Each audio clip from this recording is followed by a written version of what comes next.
¿Cómo están? Bienvenidos sean todos a Monitor Económico. Estamos transmitiendo en vivo y en directo. Son las 10 de la mañana con 4 minutos, 27 grados.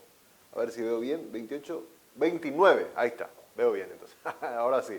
29 grados la temperatura en Asunción. A estas horas, un sol pleno. Fíjense lo que es ese cielo despejado que estamos teniendo en nuestra ciudad capital. Una jornada muy linda realmente la que estamos viviendo en este día de hoy, miércoles 30 de noviembre.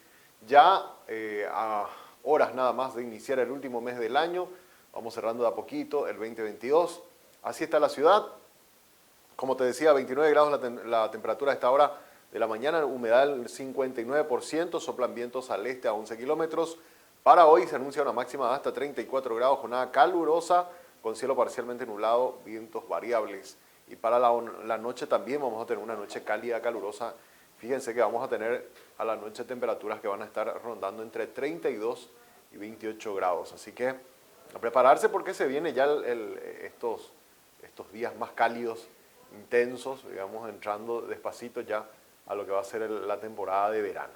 Así está la ciudad de Asunción. Vamos a mirar cómo se va a comportar el estado del tiempo en el resto de la semana. Tenemos para mañana máxima de 34 grados, mínima de 24, calurosa, cielo parcialmente nublado, vientos variables y algunos chaparrones con ocasionales tormentas eléctricas se anuncian para el día de mañana. Para el viernes, máxima de 30 grados, mínima de 23, cálido, cielo mayormente nublado, vientos variables, lluvias con ocasionales tormentas eléctricas, dice la máxima 33, mínima de 25. Para el día sábado se anuncia una jornada cálida con cielo mayormente nublado, vientos variables, lluvias con ocasionales tormentas eléctricas, máxima 31, mínima 23. Y el domingo, 34 de máxima, 23 de mínima, cálido a caluroso con cielo mayormente nublado, vientos variables, lluvias dispersas se anuncian para el domingo. Así que precipitaciones a partir de mañana, es lo que está diciendo la Dirección de Meteorología, y hasta el domingo podríamos ir teniendo en algún momento del día. Eso es lo que nos está indicando la Dirección de Meteorología. Bueno, como siempre estamos siendo presentados por el Working, un lugar que te invita a que hagas que ir a trabajar sea toda una experiencia, la experiencia de Oncoworking Café. Este espacio, ustedes saben, está abierto de lunes a viernes a partir de las 8 de la mañana. Aquí en el Paseo de la Galería pueden hacer sus reservas a través del 0985-188-188. Es un Coworking Café para conectar, para crear y colaborar en un entorno con tecnología nunca vista en Paraguay. También te recordamos que con Estornia medimos, identificamos y analizamos los intereses de los consumidores, conectando las marcas con contenidos específicos y de valor. Somos contenido, somos innovación, somos Estornia, comunicación estratégica. Contactarnos al 0983-946-663 o en @Estornia_PY, nuestra cuenta en el Instagram. Bien, hablando de cuentas en redes sociales, tenemos que ir a nuestra cuenta en el Twitter. Tenemos la pregunta que estamos haciendo esta mañana y tiene que ver con lo siguiente. ¿A qué destinás la mayor parte de tu aguinaldo? Es lo que estamos preguntando hoy. Queremos hablar también con economistas para un poco analizar la manera en que la gente gasta su dinero en este último mes del año, donde cobramos el sueldo, el aguinaldo, hay un aumento del consumo por las fiestas de fin de año. Y bueno, lo que la gente está diciendo, por lo menos mayoritariamente en un 67%, nos hablan de pagar cuentas.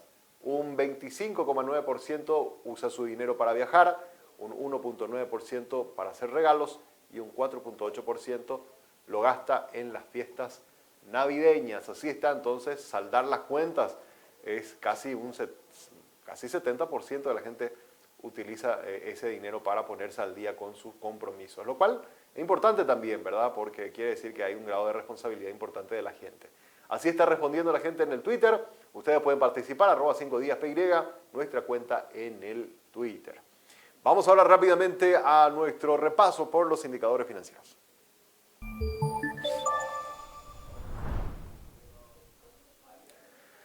Bien, y arrancamos con la mesa de cambio. ¿Cómo estamos en materia de precios de las monedas extranjeras? Tenemos datos del dólar y de las demás monedas, a ver cómo está con el dólar. 7.130 guaraníes en la compra, 7.250 en la venta. El real está a 1.310 a la compra, 1.380 en la venta.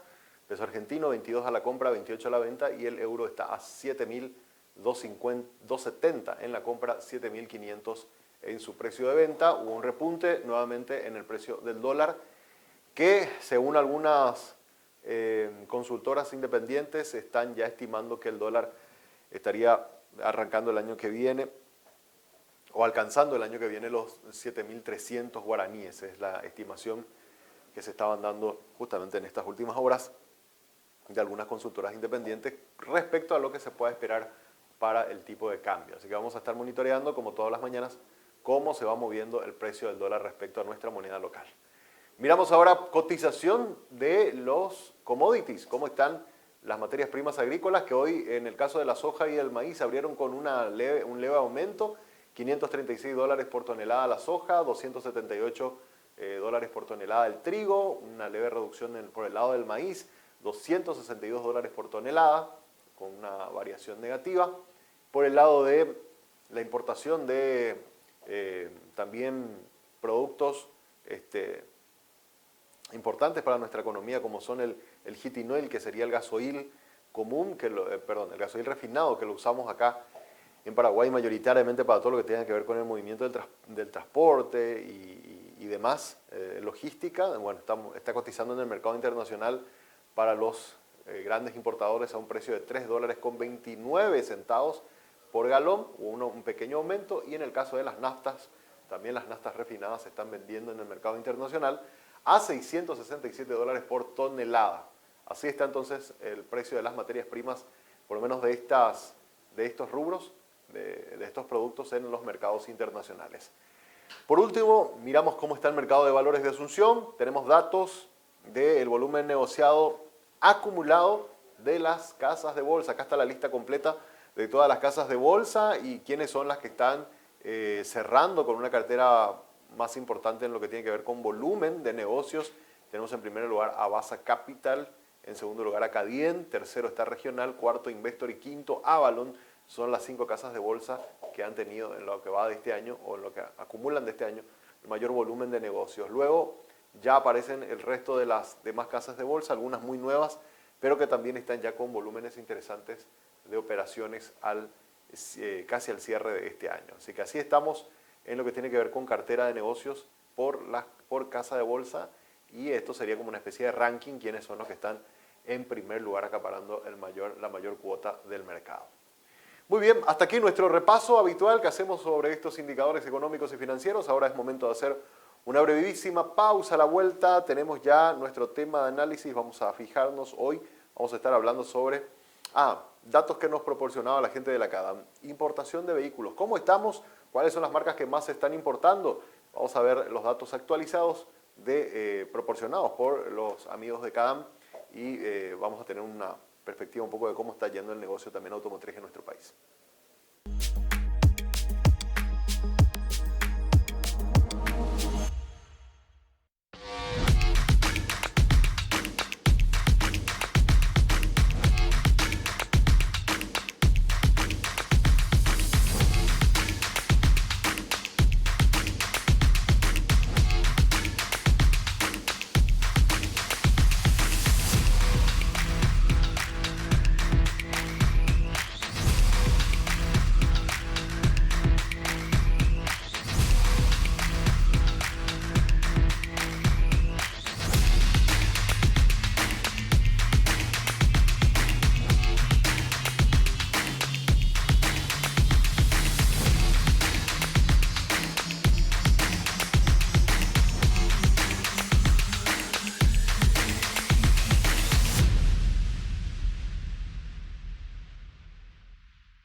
This next part's my favorite part, cause it's time to shine. Gonna do the two-step, then cowboy boogie. Grab a sweetheart. En este lugar conectamos, respaldamos y protegemos los recursos que hacen crecer a muchas empresas. Como a la cafetería de Emilia, a quien le brindamos conectividad para que siempre esté cerca de sus clientes. O la importadora de Martín, que puede trabajar desde donde quiere y tiene respaldada y accesible toda su base de datos. Y también a la empresa internacional que dirige Diego, que tiene la seguridad de contar con protección ante ciberataques y así resguardar a la empresa, sus clientes y colaboradores. Porque sin importar si son pequeñas, medianas o grandes, ya son más de 50.000 las empresas que nos eligen para impulsar su crecimiento.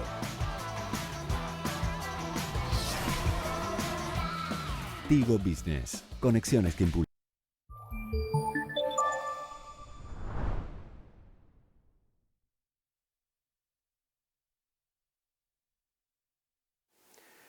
Muy bien, seguimos en Monitor Económico y antes de ir a nuestro tema de análisis del día, tenemos que hacer nuestro espacio que dedicamos a viajar a algún punto del mundo.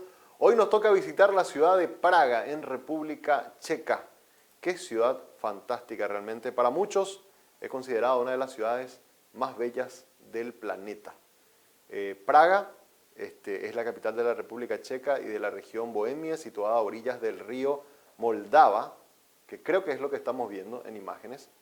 Tiene aproximadamente 1.2 millones de habitantes, lo que lo convierte en la ciudad más poblada del país y la séptima más poblada de Europa Central.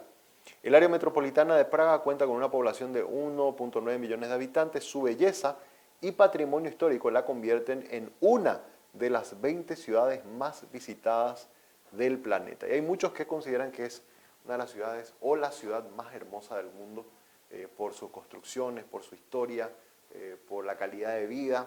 Bueno, Praga fue fundada a finales del siglo IX, convirtiéndose en una de las capitales más importantes de Europa en los siglos XVIII y siglo XIX, antigua capital del Reino de Bohemia y de Checoslovaquia. En el siglo XX sufrió los efectos de 2 guerras mundiales y de la dictadura nazi. Tras la Segunda Guerra quedó dentro de la esfera de la influencia soviética y tras la revolución de terciopelo y la caída del muro de Berlín, la ciudad se fue adaptando a la economía de mercado. Praga, cuyo casco histórico fue declarado también Patrimonio de la Humanidad en el año 1992, es considerada una ciudad global a la altura de Roma, Atenas o Berlín, ¿verdad? Y obviamente tiene mucha historia, tiene realmente sitios espectaculares para conocer, ¿verdad? Turísticos, hermosos. El clima de Praga es continental, la temperatura media ronda entre 8 y 9 grados, ¿verdad? El invierno es riguroso, aunque no excesivamente severo, y relativamente seco, siendo la temperatura media en los meses de invierno aproximadamente de 0 grados. Dice también la información respecto a la ciudad de Praga. Bueno, que ahora tienen están ahora una temperatura de 4 grados centígrados, el cielo está cubierto, ¿verdad? Ahora son las 2 de la tarde con 17 minutos en Praga, República Checa. Y estamos viendo imágenes en vivo y en directo, lo que ustedes están viendo, ¿verdad? Cómo se mueven los barcos, la gente, la ciudad, y ven un poco el tranvía pasando también por un lado, el transporte público, y bueno, es una ciudad realmente muy, muy bella, y tenemos acá imágenes en vivo y en directo para conocer un poco sobre estos lugares del mundo que nosotros a través de Monitor Económico cada mañana hacemos una invitación para visitar o conocer un poco más de la historia de lugares emblemáticos del planeta, ¿verdad? Y bueno, hoy nos tocó visitar Praga. Vamos ahora rápidamente a nuestro tema de análisis del día. Dijimos que íbamos a hablar sobre el tema de la importación de vehículos. Se actualizaron los datos provenientes de la Cámara de Automotores, de la CADAM. Nos compartían estos datos estadísticos sobre cómo está la importación de vehículos. Vamos a mirar los números, a ver cómo cerramos. Automotores importados. Tenemos automóviles que al mes de octubre han crecido en un 26%, se acumulan un total de, tenemos ahí un crecimiento del 26%, estamos viendo también, en octubre creció 26%, pero en el acumulado hay un 5% menos, ¿verdad? Hay un total de 8.047 vehículos o automóviles que han sido importados, ¿verdad? Crecimos en octubre, pero si miramos en el acumulado de enero a octubre, hay una caída en la importación de autos. En lo que tiene que ver con furgones, en el acumulado hay un crecimiento del 21%, en octubre también creció 1.1%, son 340 furgones, minibús, se han importado 240, hay un crecimiento grande ahí. Los vehículos pick-up, 6.580, también hay un crecimiento del 7%.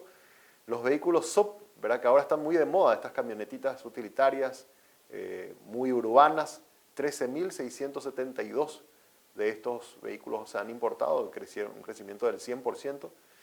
Total de vehículos, 28.879 vehículos se importaron, que es un crecimiento del 32%, ¿verdad? Muy interesante porque nos habla también de una recuperación por parte de las concesionarias a la hora de traer vehículos. Los camiones, ahí sí hubo una caída, fíjense, del 9.3% acumulado. Se importaron 1.285 camiones, 6 ómnibus, prácticamente nada. Total de camiones, 1.291 camiones importados con una caída del 10%. Si miramos todos los vehículos, ya sean automóviles, furgones, pick-ups, minibuses, sub, camiones y ómnibus, tenemos 30.170 vehículos en total han sido importados en lo que va de este año. De enero a octubre es un 29% más que lo que se había importado el año pasado, nos dice la información de CADAM, que toma también datos obviamente de la Dirección Nacional de Aduanas. Miramos ahora por marca. Bueno, estamos creciendo casi un 30% en la importación de automotores. Ahora vamos a mirar las marcas. ¿Cuáles son las marcas que más se están importando? Fíjense ustedes. En primer lugar, este año aparece la marca Chevrolet, creciendo con un 15% y acumulando unas 4.300 unidades. En segundo lugar está Toyota, 4.222 vehículos de esa marca han venido, también con un crecimiento. Y tercero aparece Kia con 3.754 vehículos, también con un crecimiento del 13%. Completan la lista Volkswagen, Hyundai, Nissan, Peugeot, Geely, ¿verdad? Y Fiat. Citroën también aparece al final de la lista, que son las marcas, digamos, que están llegando a Paraguay, y la cantidad de unidades que están llegando a Paraguay son sumamente interesantes. Ahora, si vemos los modelos que están viniendo con mayor fuerza, tenemos que la famosa camioneta Hilux, y que es muy apreciada en Paraguay, es la marca que ha llegado con más fuerza. En segundo lugar, Chevrolet con su clásico ya ahora Onix, que son estos vehículos sumamente económicos, muy versátiles, muy buenos para moverse por la ciudad. Han llegado 1.700 de estos automóviles. Indudablemente un vehículo muy querido por los paraguayos, el Gol, 1.622 en tercer lugar. Luego ya le siguen otras marcas, el Hyundai con el HB20, 1.200, el Chevrolet, la Tracker, la camioneta, 1.135, la S10 de Chevrolet, que es un clásico también de Chevrolet, 1.105 de esas unidades han llegado. La famosa Kia Sportage, que tiene un diseño realmente muy lindo, a mí me gusta bastante la Kia Sportage, por lo menos el rostro nuevo, digamos, que tiene la camioneta está muy buena, 830 llegaron de esa. La Kia Sonet, 752, la Nissan Kicks, 688, y la Geely Embraer, que es una gran camioneta también de la línea Geely, ¿verdad? Está llegando fuerte, es una marca que está entrando muy fuerte, 646 de esas camionetas realmente grandes que están apareciendo dentro de la línea Geely. Entonces, esta es una idea un poco para tener cómo está el negocio de automotores, de la Cámara de Distribuidores de Automotores y Maquinarias, y vamos a mirar seguramente ya el día viernes, vamos a estar viendo otros datos cuando miremos cómo estamos en lo que tiene que ver con maquinarias del sector agrícola, que también hay una estadística muy interesante para ver cómo se está moviendo todo esto. Así que gracias a los amigos de CADAM que nos han compartido esta información y que queríamos también compartirla con ustedes para estar al tanto de cómo se está moviendo este negocio. Vamos ahora a una breve pausa. A la vuelta vamos a tener una entrevista, nuestro tema de análisis de diálogo con los agentes del mercado. Se dieron a conocer datos interesantes ayer en indicadores financieros del Banco Central, cómo está el endeudamiento de las empresas, cómo está el endeudamiento de los hogares, y también queremos saber cómo, o por lo menos se está analizando desde el sector privado, vamos a estar cerrando este 2022, un año bastante desafiante, un año que comenzó muy lento por la cuestión de la sequía, pero que después a mediados de año como comenzó a mejorar las condiciones del clima, hubo alguna recuperación, pero queremos tener el análisis de economistas que nos hablen sobre cómo están minando el 2022 y qué podemos proyectar para el próximo año. A la vuelta de la pausa venimos ya con la entrevista.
This next part's my favorite part, cause it's time to shine. Gonna do the two-step, then cowboy boogie. Grab a sweetheart. En este lugar conectamos, respaldamos y protegemos los recursos que hacen crecer a muchas empresas. Como a la cafetería de Emilia, a quien le brindamos conectividad para que siempre esté cerca de sus clientes.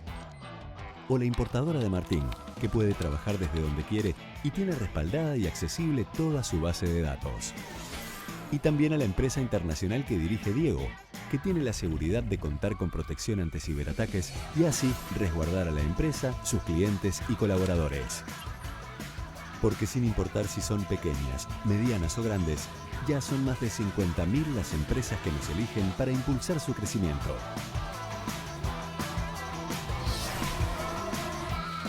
Tigo Business. Conexiones que impulsan. Con Team Market se renueva, encontra lo que quieras. Compra desde tu casa ahorrando otra vez. Busca, elige, compra todo lo que quieras. Precios especiales con todas tus tarjetas. Dale un clic a Conti Market, muchos beneficios, así que dale, dale. Conti Market se renueva, encontrá lo que quieras. Compra en contimarket.com encontrás todo lo que buscas. Y además con tus tarjetas de crédito del Banco Continental tenés beneficios exclusivos en cada compra que realices. En contimarket.com comprar te va a encantar. La vida está hecha de momentos. Algunos son cálidos y tiernos, otros un poco más íntimos. Y también están aquellos divertidos e inolvidables. Pero hay algo que todos estos momentos tienen en común. Nuestras ganas de compartir contigo y de darte el mejor servicio. Ogausho, 22 años acompañándote en todos tus momentos.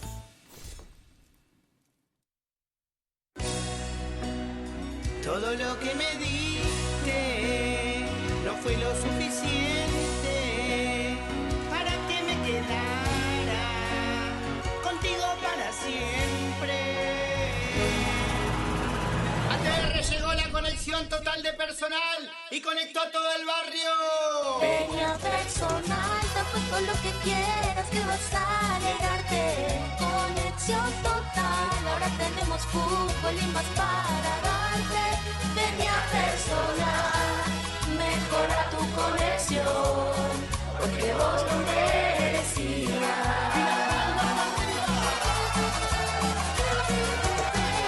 Personal Flow, conectate conmigo, conexión total.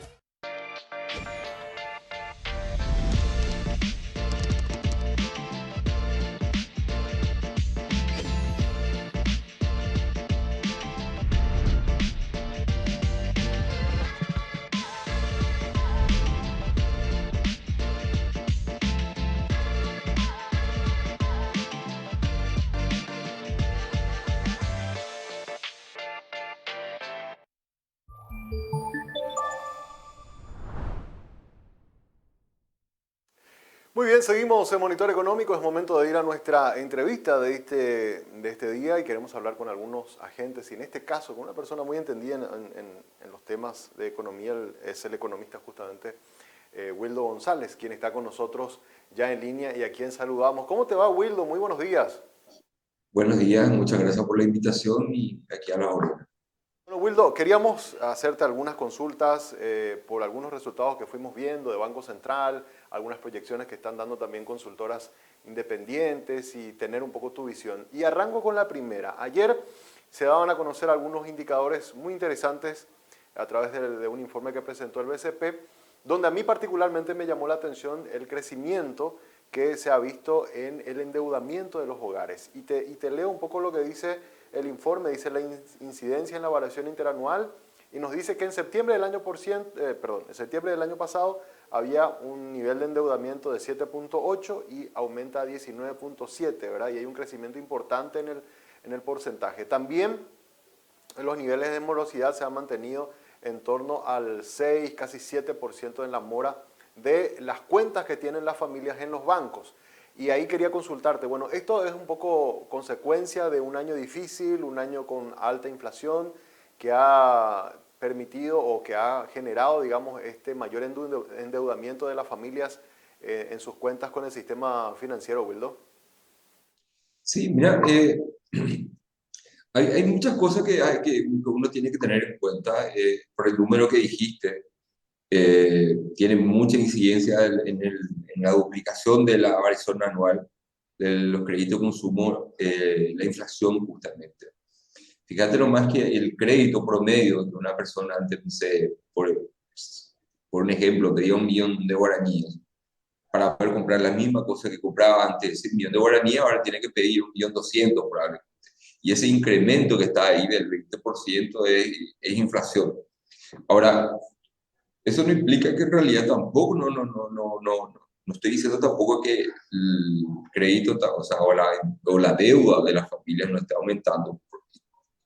Está aumentando considerablemente, probablemente. Y eso es justamente por un efecto de que tenemos un mercado laboral que todavía no se está recuperando la cuantía que debería recuperarse, especialmente en el empleo formal. En términos de empleo, en el segundo trimestre tuvimos un buen segundo trimestre, especialmente en el empleo formal, pero el tercer trimestre el crecimiento que tuvo fue bastante débil y eso probablemente hace que la gente tenga menos ingresos y para tratar de compensar la pérdida de ingresos terminan usando probablemente la mayor parte de la gente tarjetas de crédito. Ahora, por el tema de la parte de la morosidad, hay muchos elementos que son bastante interesantes y otra cosa también que a veces se nos pasa el número cuando miramos ahí, es el comportamiento estacional que tiene la morosidad. Es bien entretenido cuando uno mira el efecto estacional, independientemente probablemente la condición macro termina poniendo las puntas, ¿verdad? Pero en esta época debería empezar a disminuir la morosidad, porque la gente empieza a tener ingresos extra a fin de año, especialmente ligado probablemente al aguinaldo, que mucha gente probablemente va a usar para pagar deuda, ¿verdad? Entonces, en diciembre baja la morosidad. Después, en enero en adelante empieza a subir, sube, y después más o menos a quedarse plano más o menos hasta más o menos como mayo, junio, se queda plano y después sube un poco más y después baja. O sea, tiene un comportamiento bien estacional. Pero, obviando la estacionalidad, hay que tener bien en cuenta de que las tasas están más altas, la gente está pagando mucho más deuda, el crédito está mucho más caro y tenemos un mercado laboral que todavía no se recupera. El mercado laboral es el que hace que el ingreso laboral de la familia sea bastante débil. De hecho, mi proyección para el consumo privado, yo tuve que bajar mi proyección del consumo privado porque justamente el desempeño del mercado laboral del tercer trimestre fue más bajo de lo que yo tenía pensado.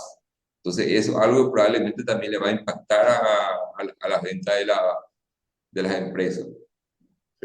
Sí, totalmente. Ahí justo quería, a modo de comentario, decirte, Wildo, que estamos haciendo una encuesta en redes sociales, por ahí los compañeros se pueden poner otra vez el resultado, y le preguntamos a la gente, ¿en qué vas a gastar tu plata o en este mes de diciembre el dinero del aguinaldo? Y los resultados están claramente alineados a lo que nos estás comentando. Casi un 70%, ahí tengo ya los resultados. A ver, te leo. Dice, ¿a qué destinarás la mayor parte de tu aguinaldo? Le estamos preguntando a los televidentes.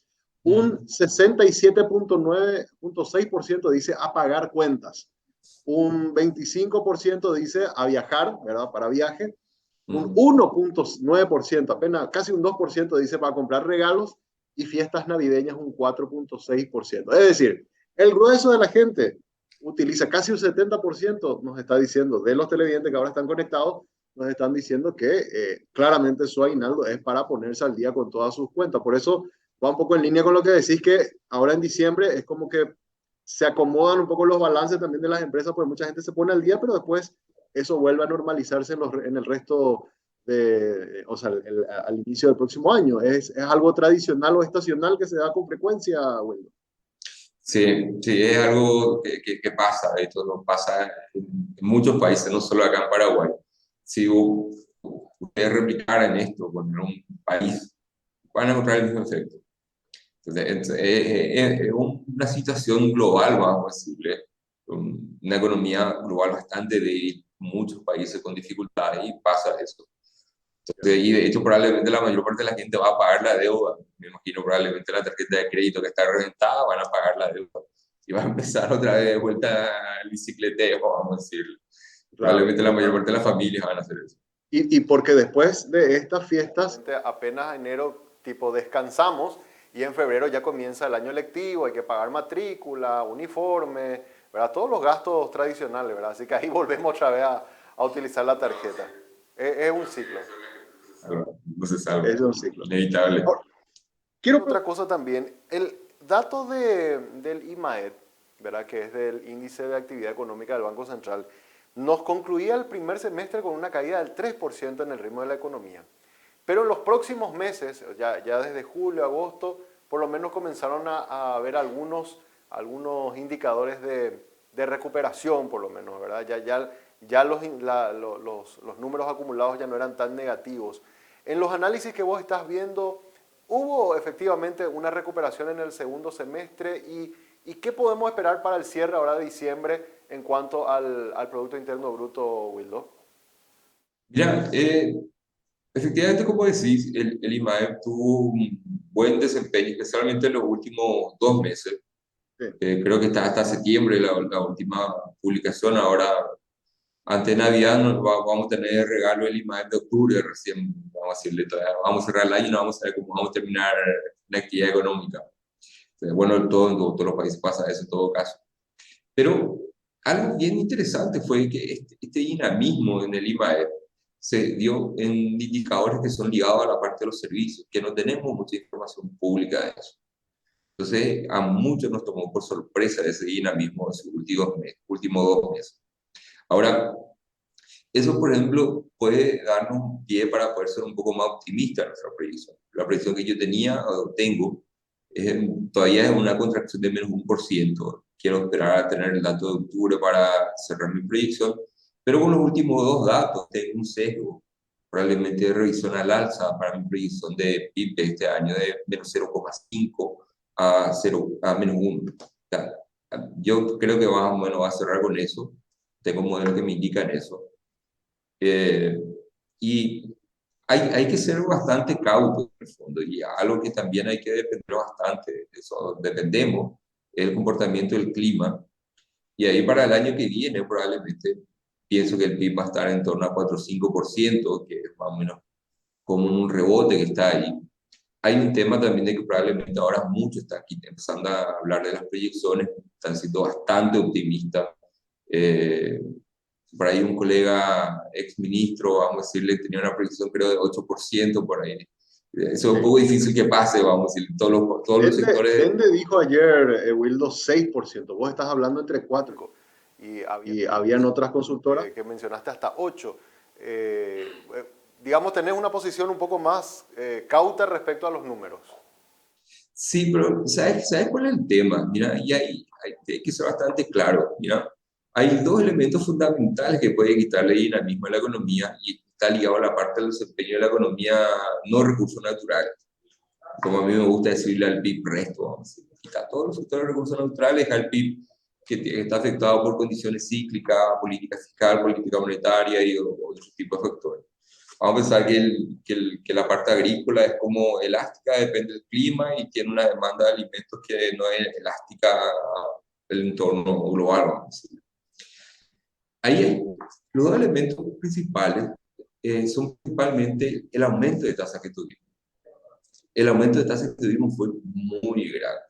Yo creo que nunca habíamos bajado tanto la tasa como en la época de la pandemia, y nunca subimos demasiado tan rápido la tasa. Entonces, ese efecto que está ahí, como el efecto de la política monetaria tiene rezagos largos y variables, como diría un famoso economista, el efecto total de la suba de tasa en la economía vamos a ver recién el año que viene. Y otro elemento súper importante está ligado a algo que uno no ve, pero uno tiene la sensación, es la incertidumbre. Y si vos te fijas, hay, por ejemplo, hay un indicador de incertidumbre que se hace para todo el mundo, y hay un indicador hecho también para Paraguay. Ese indicador tiene la gracia de que siempre muestra aumentos cuando hay periodo de incertidumbre en los países. Un indicador muy bien hecho, muy lindo. Y siempre acá en Paraguay aumentan los periodos que tenemos elecciones. Entonces, periodo de elecciones, el indicador aumenta la incertidumbre por todas las tensiones políticas que tenemos. Y la incertidumbre tiene un efecto negativo en la actividad económica. Entonces, si se llega a incrementar la incertidumbre, o se pone un poco más incierto todo el escenario político, vamos a decirle, eso lo va a terminar pegando la actividad económica. ¿Por qué? Porque la gente va a pensar más de 2 o 3 veces para gastar, para hacer consumo, y las empresas no van a hacer inversiones si es que tienen un escenario político incierto. Entonces, ahí hay un tema de que probablemente hay que ser mucho más cauto por esos dos efectos que están ahí. Totalmente, totalmente. Respecto al tema de la inflación, mencionaste el tema del aumento de la tasa de política monetaria. El Banco Central, por lo menos en los últimos 2 meses, en sus informes, lo que nos están diciendo es que ellos ven que hay alguna cierta estabilidad, digamos, en los precios en los últimos meses, aunque todavía existen factores de riesgo, sobre todo desde el sector externo, de que pueden influir en los precios locales, principalmente por el lado de los combustibles, ¿verdad? ¿Considerás que el Banco Central llegó a su techo en cuanto a tasa de política monetaria? O sea, ese 8,50 se tiene que seguir manteniendo de ahí, o hay espacios para hacer algún ajuste más, o la inflación, por lo menos por lo que vos estás mirando, ya está como controlada, ¿verdad? Que es por lo menos lo que aparentemente está ocurriendo en los últimos meses. Mira, por el tema de la tasa, yo creo que sí, efectivamente, ya como el Banco Central mismo dice, ya llegamos a un nivel de tope. Ahora hay que ser también un poco cautos también por el escenario externo. El Banco Central mismo dice que es un escenario en el que, no me recuerdo bien las palabras que ponían, pero traducido al lenguaje normal es que si la Reserva Federal sube la tasa más allá de lo que se tiene previsto por todo, probablemente ellos van a tener que subir también la tasa, por eso es algo que todos los bancos centrales van a hacer para tratar de cubrir el diferencial de tasa y evitar que la moneda se deprecie. Entonces, por ahí puede haber algún aumento de 25 puntos base en el horizonte de corto plazo, pero no debería haber aumento por el escenario doméstico. Y también por dicho eso, por el tema de la inflación, la inflación se está viniendo bastante bien, en el fondo, con tasa de variación mensual bastante baja comparado a lo que fueron el periodo del año anterior. Y la parte crítica para ver si la convergencia de la inflación va a ser rápida o lenta se va a dar en enero a marzo, que fueron los periodos donde el año pasado ya me estaba poniendo en el 2023. Este año tuvimos una inflación mensual muy alta. Si uno mira los perfiles estacionales de la inflación, estos 3 meses fueron muy altos. Entonces, si la inflación llega a venir, por lo menos, cercano al promedio histórico, que es lo que te entregan los modelos serie de tiempo que uno puede usar para hacer predicción de inflación, la inflación va a caer muy rápidamente. Entonces, probablemente vamos a entrar muy rápido al rango meta del Banco Central. Y en ese escenario, con la inflación que va disminuyendo, el Banco Central debería empezar a bajar la tasa para tratar de converger a niveles de una tasa neutral, que pensamos siempre está entre 5, 5,50, más o menos, en términos nominales. Claro. Y ahí si por ejemplo las proyecciones hablan de que vamos a tener ya, o no vamos a tener la presión inflacionaria que tuvimos este año, que fue muy fuerte y que golpeó sobre todo y restó poder adquisitivo, ¿podría llegar eso a tener consecuencias por el lado del consumo? Es decir, que los precios ya no estén tan altos, que vuelvan a estabilizarse por lo menos a los niveles que teníamos antes del 2020 y volver de alguna manera a recuperar un poco el poder adquisitivo en la gente, sobre todo en los niveles más vulnerables, Wildo. Sí, de hecho eso está incorporado en el escenario base de proyección que tengo para el año que viene. Probablemente el 2023 el consumo va a estar entre 4,5, y si llega a darse un escenario más o menos agrícola bien favorable, tranquilamente puede llegar a un 5%. Entonces, el año que viene el consumo debería, vamos a decirlo como le gusta decir a la gente, rebotar de este nivel bajo de 2% que vamos a tener. Y hay que ver hasta qué nivel puede llegar, va a depender mucho del mercado laboral, de que falta todavía crear un como 150.000 empleos para llegar a los niveles pre-pandemia, vamos a decir, de la tendencia que teníamos. Y si ya pasa eso, va a ser bastante bueno. El consumo va a estar fuerte para el 2023, probablemente. Totalmente.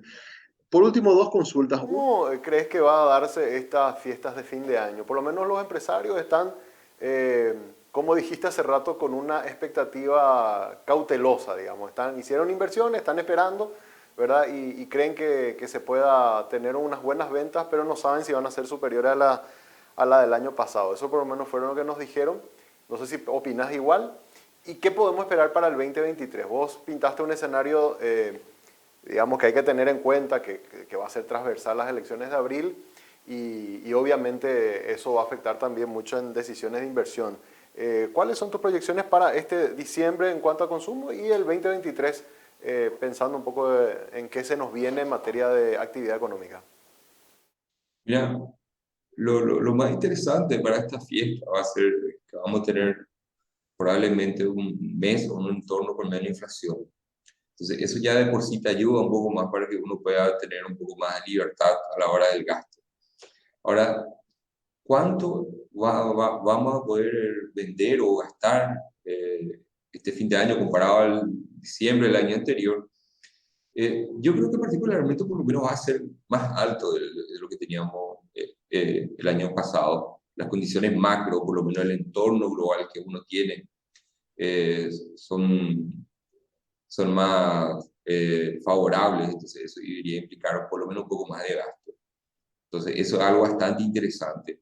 La otra cosa también es que por lo menos, ya que las firmas importaron mucho en este segundo semestre, y importaron a un nivel de una economía normal, entonces probablemente si es que ven que las ventas no se van desarrollando de la manera que ellos esperaban, probablemente van a hacer ajustes de precios. Eso es favorable para el consumidor y puede ver a lo mejor, no sé, es difícil anticipar ofertas en las ventas, pero ahí si llega a pasar eso, vamos a ver ofertas y eso va a ser una señal que probablemente la gente está viendo menos de lo que pensaba. Van a querer liquidar stock antes que termine el año. Claro. Ahora, para el 2023, súper dependiente del tema de la incertidumbre. El tema de la incertidumbre va a marcar mucho, tanto la evolución de las ventas, especialmente. Entonces, ahí hay que tratar de que la campaña política sea lo más limpia posible y menos ruidosa para tratar de eliminar la incertidumbre. O sea, a diferencia de anteriores, la incertidumbre más fuerte en este 2023 no va a ser el factor desde el exterior, como tuvimos en este año, los años anteriores, ¿verdad? Con el tema de la guerra y todo eso, sino va a ser un factor más doméstico, ¿verdad? Caso las elecciones, va a ser el factor principal, digamos, de incertidumbre para el 2023. Sí, el tema va a ser doméstico. O sea, y de hecho va a ser interesante si es que llega a pasar todas las cosas bien. El mundo probablemente va a entrar en un periodo de bajo crecimiento, algunas economías de recesión, y nosotros vamos a estar en un crecimiento positivo probablemente, muy positivo. Entonces ahí vamos a sonar bien frente al resto del mundo. Así mismo es. Antes de cerrar, porque sé que también trabajas en análisis para el mercado de valores, en importantes empresas de este negocio. El mercado de capitales este año está cerrando con un volumen de operaciones que es un 15-16% inferior a lo que fue el año pasado, un poco consecuencia de todo lo que pasó en el sector agrícola, el aumento de las tasas, ¿verdad?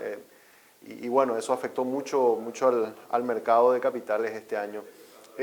Para el año que viene, ¿se puede dar un efecto rebote respecto a lo que fue el volumen de operaciones de este año en el mercado de capitales, Wildo? Y sí, probablemente habrá un rebote importante, ¿sabes? Independientemente del tema de la incertidumbre, vas a tener tasas en el mercado local más bajas, pensando que el Banco Central el año que viene va a tener que bajar. Eso le va a dar condiciones favorables y financiamiento a las firmas que probablemente van a salir a emitir en el mercado de valores. Van a encontrar un entorno macro, esperemos, favorable. Entonces eso va a poder incrementar bastante el volumen de negocios del mercado capital. Sí, así es. Wildo, te agradezco mucho tiempo. Gracias por compartir estas reflexiones con nosotros para pintarnos un poco cómo es el panorama para este mes y para este mes que se viene y para el 2023. Gracias, Wildo. Gracias a vos y a toda la audiencia. Muchas gracias, González, economista, hablando con nosotros en esta mañana aquí en Monitor Económico respecto a qué se puede esperar, ¿verdad? Hay factores sumamente interesantes y hacen unos estudios, siempre Wildo hace unos estudios econométricos realmente muy interesantes que nos pintan la idea digamos, de corto y mediano plazo de lo que podamos llegar a esperar para la actividad económica en nuestro país y en el mundo. Para ir cerrando, te recuerdo nuestro monitor, podemos hacer ya nuestro monitor global y mirar datos de inflación, ¿verdad? Teníamos sobre cómo se estaban comportando también los precios, no solamente en Paraguay, hay que recordar que en Paraguay estamos más o menos en torno al 9% acumulado este año, se espera que siga reduciéndose y cerremos 8.6, dice Banco Central. Pero ¿cómo estuvo la región? Fíjense los datos acumulados a septiembre, ¿verdad? Porque obviamente hay que mirar también los números de los otros países que en algunos casos no tenían, a la hora de recoger el informe, no tenían todavía actualizados sus datos. Argentina, vamos a mirar, digamos, en la columna que está pintada en color azul porque parece que es mucho más explicativa esa. Fíjense que Argentina acumula 82% de tasa de inflación al cierre de septiembre. Con datos de octubre ya alcanzaron el 90%, ¿verdad? Altísimo lo de Argentina. Incluso se estima que este año pueden llegar a cerrar con una tasa de inflación del 100%. Y eso es muy probable que ocurra ahora entre noviembre y diciembre porque están aumentando a un ritmo más o menos de 5 o 6% mensual, con lo cual claramente van a alcanzar el 100% si es que mantienen el ritmo que vinieron llevando a lo largo del año. Ya obviamente el resto de los países estamos con tasas de inflación altas, pero no extraordinariamente altas como el caso argentino. Ahí aparece Chile, que a septiembre tenía una tasa de inflación del 13%, Colombia con un 11%, Alemania, bueno, ahí aparece también un país europeo con un 10%, Uruguay 9.95%, en la zona euro se reportaba 9%, algo impensable hace unos años para la zona euro que siempre rondaba con tasas del 1, 2, 3 a lo sumo. En algún momento llegó a tener, 9% de inflación, histórico realmente lo que ocurre en Europa. Paraguay 9.3, este era dato a septiembre, obviamente hay que actualizarlo con dato de octubre. Después tenemos México 8.7, Perú 8.5, Estados Unidos también niveles muy altos. Estados Unidos siempre acostumbrado a tener tasas del 2%, 3 a lo sumo, 8% de tasa de inflación, digamos, y eso también, ese dato es lo que está empujando todavía al Banco Central estadounidense, a la Reserva Federal, a que no le encuentre todavía cuál es el techo de ajustes en sus tasas de política monetaria. Por eso es que no se sabe si van a hacer algunos aumentos más, porque al parecer no están pudiendo todavía controlar del todo el aumento de los precios en Estados Unidos. Después tenemos a Brasil con una tasa del 7%, Ecuador 4%, China 2.8% y Bolivia 1.89%. Así que estos son los datos que nos permiten ver cómo está el mundo también en aumento de la canasta de precios en los respectivos países y en ese contexto donde está ubicado también Paraguay. Muy bien, antes de cerrar te recordamos que estamos siendo presentados por el Working, un lugar que te invita a que hagas que ir a trabajar sea toda una experiencia, la experiencia de un Coworking Café. Este espacio ustedes saben que está abierto de lunes a viernes a partir de las 8 de la mañana hasta las 19 horas en el acceso principal del Paseo de la Galería. Pueden hacer sus reservas a través del 0985-188-188. Es un Coworking Café para conectar, para crear y colaborar en un entorno con tecnología nunca vista en Paraguay. También te recordamos que con Estornia medimos, identificamos, analizamos los intereses de los consumidores, conectando las marcas con contenidos específicos y de valor. Somos contenido, somos innovación, somos Estornia, comunicación estratégica. Contactanos al 0983-946-663 o en @Estornia_PY, nuestra cuenta en el Instagram. Y para cerrar, nos vamos con este informe. Hay enormes posibilidades para el sector privado en América Latina, dice este informe de nuestros colegas de la agencia EFE, que nos hablan también un poco del contexto de cómo se está viendo a nivel regional América Latina en materia económica. Con ese informe nos despedimos, deseando que tengan un buen resto de día.